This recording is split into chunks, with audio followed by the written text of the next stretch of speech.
Continuing on with the incredibly long chapter 20, chapter 21, Trade and Labor in West Africa, which I think is actually the last chapter.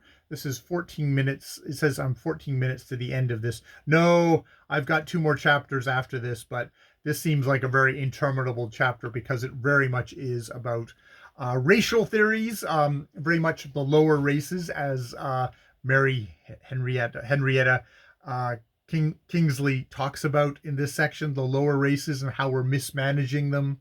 And, you know, we do briefly go into cranial sizes like brain weight and stuff like that, which actually she does dismiss. She still thinks that they're lower race and stuff like that, but that know that they have a capacity to learn even when they're adults. They don't just stop when they're children. There's a whole thing of like skulls healing up earlier on black people than white people, which is utter nonsense. There's a lot of stuff in here. There's a lot of stuff in here that like I can really see if I was somebody who was, ancestry was from Africa, I'd probably would have stopped this book by now. It is kind of interesting in that I'm reading about cranial stuff that is still being put forward at this time, 1897.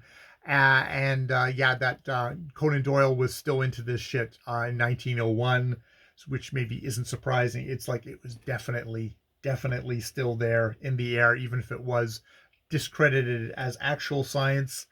Yeah. And now we're getting an argument for the liquor trade saying like, well, they want the liquor.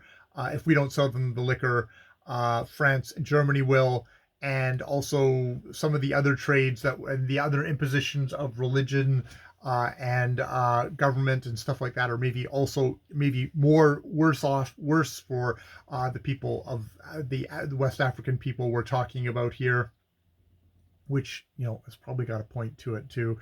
But I mean, it's very much we need to be taking this, and if we don't take this, well, then France and Germany will take this. And so, and there's nothing wrong with taking all this. There's nothing wrong with taking this. There's doesn't even seem to enter into that maybe is something that we shouldn't be doing. I guess later we will get into a stage where people will say, oh, no, we're supporting local government, when, they're supporting local governments that they want to buy and own for their own purposes. I'm talking about places, Canada, United States, we supporting governments that are good for us, not for the local people, but gives us the veneer of, oh no, they invited us in. These totalitarian little kleptocracies have invited us in for them to personally, a little segment to get rich while selling out the rest of the country. Yeah. So 93% of the way through the book. It is tough going. It is tough going, but yeah, it is tough going. God damn it. I will leave it there. More videos later.